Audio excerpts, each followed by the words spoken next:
மச்சான் ஒன்று புரிஞ்சுக்கோ, இந்த நாட்டில் இறந்து போகிறவங்க பர்சன்டேஜில் டம் அடித்து இறந்து போகிறவங்க பர்சன்டேஜ் வந்து ஒரு இயர் பை இயர் வந்து அதிகமாகிக்கிட்டே இருக்குது. டம் அடிக்கிறதா என்ன ஆக போகுதுன்னா, அவனுக்கு வந்து அந்த ஸ்மோக் உள்ளே போகிறதுனால கம்ப்ளீட்டாக அவனோட லங்ஸு ஃபுல்லாக வந்து அஃபெக்ட் ஆகுது. சரியா? அந்த லங்ஸ் அஃபெக்ட் ஆகிறதுனால தான் வந்து உனக்கு அந்த வலி இப்போ ஸ்டார்ட் ஆகுது. நீ என்ன பண்ணு, கொஞ்சம் கொஞ்சமாக டம் அடிக்கிறதுலாம் விடு. சரியா? விட்டனாவே உன் உடம்புலாம் கொஞ்சம் கொஞ்சமாக நார்மல் ஆகிடும்.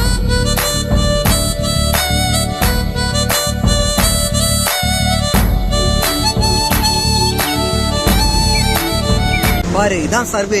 இந்த சர்வே படி இன்னிலேருந்து நம்ம இந்த நாட்டில் இருக்கவங்கலாம் டம் அடிக்கிறத விட்டா கூட, நம்மள ஒரு ஆளாக விட்டா கூட நம்ம தப்பிச்சிடலாம். சரியா? எதை பற்றியும் வரி பண்ணாத, பார்த்துக்கலாம் மச்சான். கண்டிப்பா இதெல்லாம் நினைக்கும் போதே டென்ஷன் ஆகுது. சாமி இதுக்காக தம்மு போட்டாலும் சரியா வர நான் ஒரு தம்முனா அடங்கொம்மால